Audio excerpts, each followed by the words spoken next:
Johanna Guerrero, con la Orquesta Internacional Inconfundibles de Ayacucho, ayacuchanos de corazón.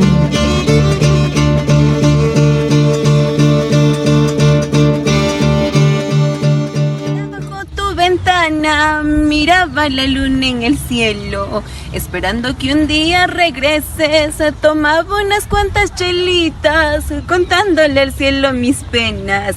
No era por borracha ni cobarde. Sentadita bajo tu ventana, miraba la luna en el cielo, esperando que un día regreses. Tomaba unas cuantas chelitas, contándole al cielo mis penas. No era por borracha ni cobarde.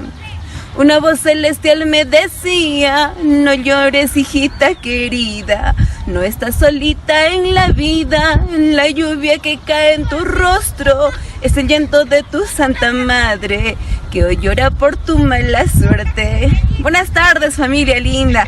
Les saluda a tu amiga Johanna Guerrero, la voz amable del folclore, para invitarlos este 4 de abril a una gran entrevista con nuestros amigos de Producciones Creagem, de nuestro amigo Genaro Guaraca. Ahí nos vemos, familia linda.